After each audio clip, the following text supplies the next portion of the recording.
এত এত প্রোগ্রামের পর যেমন ডেট ফিক্স, গায়ে হলুদ, মেহেদি, অবশেষে বিয়ের দিনটাও চলে এলো। বিয়ের দিন সকাল সকাল আমি, মা, খালামণি আমরা চলে গিয়েছিলাম পার্লারে। পার্লার থেকে সেন্টারে আমি আর মা এসেছি। আসার পর 2 গ্লাস শরবত বানানো হলো। তার মধ্যে 1 গ্লাসে আমি বেশি করে লবণ দিলাম। কেন দিলাম জানেন? কারণ জেরিন খালামণি ফ্যামিলির সবচেয়ে ছোট মেয়ে, আর সীমান্ত আঙ্কেলের কোনো শালি নাই। তাই শালিকার ভূমিকাও তো কারোর পালন করতে হবে, ওটা আমিই করলাম।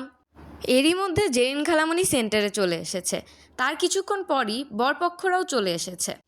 তাই আমরা সবাই মিলে ওনাদেরকে স্বাগত জানানোর জন্য গেট ব্লক করে দাঁড়িয়ে আছি, কারণ টাকাও তো নিতে হবে।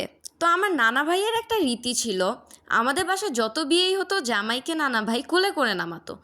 সেই রীতিটা রবিন আঙ্কেল পালন করেছে। এদিক দিয়ে জামাইকে দেখে বাচ্চা থেকে বড়রা সবাই খুবই এক্সাইটেড। আমরাও ওনাদেরকে ফুল দিয়ে বরণ করে নিলাম। এখন সামনে চলে আসলো আমার মামি। উনি এসে খুব দুষ্টামি করছে। মামি খুব মজার মানুষ। এদিক দিয়ে মামি আর খালামণি দুধ খাইয়ে জামাইকে বরণ করে নিল।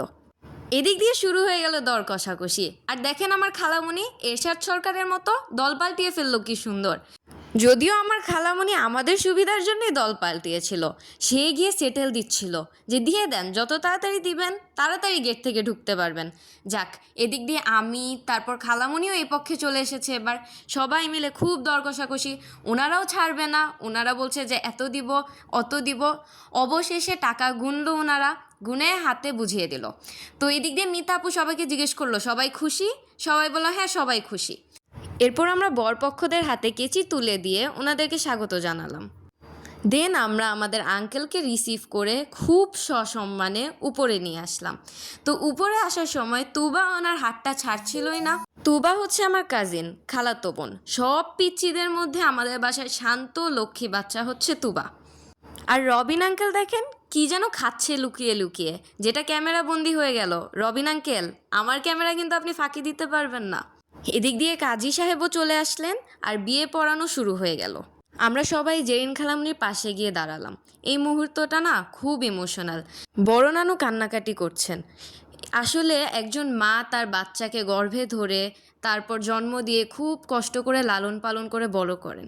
তারপর যখন তাকে বিদায় দেওয়ার পালা আসে তখন অবশ্যই তিনি ইমোশনাল হয়ে যান। তো এদিক দিয়ে সীমান্ত আঙ্কেলের কাছে আসার পর সীমান্ত আঙ্কেল খুব খুশি মনে কবুল বলে দিল। সে খুব এক্সাইটেড ছিল, হ্যাপি ছিল। আর সীমান্ত আঙ্কেলের মনে তো লাড্ডু ফুটছে, কারণ সে যে আমাদের খালামণিকে পেয়ে গেল। সীমান্ত আঙ্কেল, আপনি জিতেছেন, অবশ্যই জিতেছেন। বিয়ে পড়ানোর পরে মা এবং বাকি সবাই মিলে সবার মাঝে খোরমা খেজুর বিতরণ করলো। এই খোরমা খেজুরটা ছেলেপক্ষের বাসার থেকে এসেছিল। আর বিয়ে পড়ানোর পরে শুরু হলো খাওয়া দাওয়ার পালা। একটা ব্যাপার কি জানেন? কিছু মানুষের স্বভাব হলো আপনার ভালো কাজগুলো দেখে প্রশংসা করা, কিন্তু একবার আপনার রাগ বা ক্ষোভ দেখলেই আগের সব অবদান ভুলে গিয়ে শুধু সেই মুহূর্তটাকেই বিচার করা।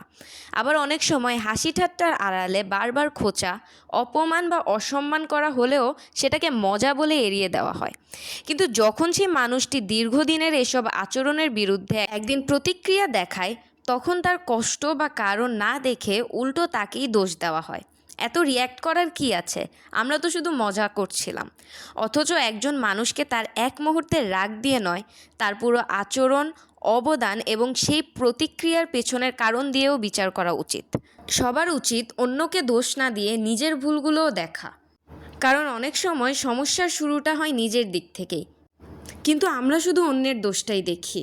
আচ্ছা, বাদ দেই, ব্যাক টু দ্য টপিক। সীমান্ত আঙ্কেলের থালটা একটা বিশাল বড় খাসি দিয়ে সাজানো হয়েছিল। এদিক দিয়ে জেরিন খালামণি উঠে সবাইকে আমাদেরকে খাইয়ে দিচ্ছে অল্প অল্প করে। তো মাকেও খাইয়ে দিল, মামিকেও খাইয়ে দিল। এখন মার খাওয়ার মন চাচ্ছিল না খাবারের গন্ধে। এটা হচ্ছে ইকরাপু, মার একজন ভাইস্তি। ইকরাপু খুবই লক্ষ্মী এবং খুবই মিশুক।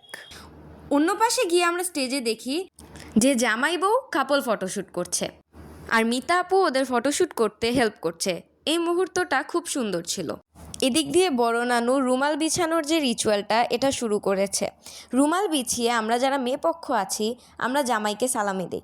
তো ইমরান মামা সালামি দিল, তারপর নানুও গিয়ে সালামি দিল, তারপর খালামণি গিয়ে সালামি দেওয়ার সময় সীমান্ত আঙ্কেলের সাথে দুষ্টামি করলো। আরও অনেকেই সালামি দিয়েছে, কিন্তু সেটা আমি ক্যামেরা বন্দি করতে পারিনি সময়ের অভাবের কারণে। তারপর শুরু হলো মালা বদলের পর্ব। তো ফাহিম ভাইয়া গিয়ে জেরিন খালামণিকে কোলে তুলে ফেললো। আর সীমান্ত আঙ্কেলও নাছোড়বান্দা, উনি তো মালা পরাবেই। তো তাই উনি সোফায় উঠে গিয়ে শেষে জেরিন খালামণিকে মালা পরালো। এখন জেরিন খালামণির পালা। সীমান্ত আঙ্কেল কি এত সহজে দিবে পড়াতে? এমনিই উনি লম্বা, তারপর আবার উনি পাগুলো উঁচু করে ফেলছিল।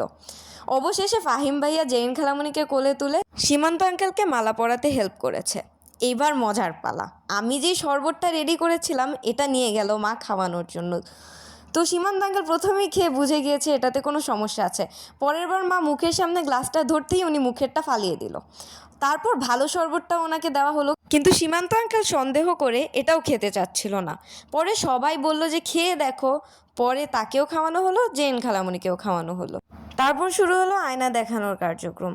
বাবা রে, এত রিচুয়ালস থাকে একটা বিয়েতে, কিন্তু মজাই লাগে দেখতে। তো বরাবরের মতো এইবারও আয়না দেখানোর দায়িত্বটা আমার মায়ের উপরই পড়লো। এই রিচুয়ালটার সময় আয়নাতে মেয়ের চেহারা দেখে ছেলেকে জিজ্ঞেস করা হয় তুমি কি দেখলে। ছেলে উত্তরে বলে আমার বউ চাঁদের টুকরাকে দেখলাম। আর মেয়েকে জিজ্ঞেস করা হয় তুমি কি দেখলে। তখন মেয়ে বলে আমার জামাই আমার জীবনসঙ্গীকে দেখলাম।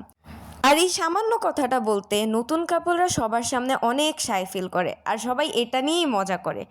তো এভাবেই আনন্দের মাঝে সব কার্যক্রম শেষ করার পর আমাদের বিদায়ের পালাটা চলে এলো।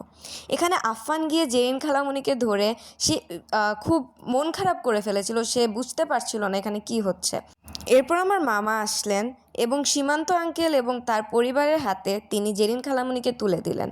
তো এই মুহূর্তটা খুবই বেশি ইমোশনাল ছিল। জেরিন খালামণিও খুব ইমোশনাল হয়ে গিয়েছিল, আর বড় নানুও কান্না করছিল।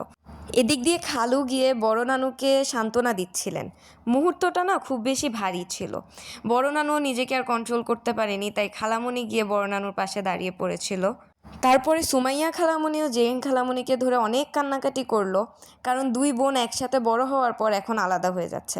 তারপর মার কাছে এসে জেরিন খালামণিও ইমোশনাল হয়ে গেল, মাও ইমোশনাল হয়ে গেল। মা কান্নাকাটি করছিল আর জেরিন খালামণিকে অনেক কিছু বুঝাচ্ছিল।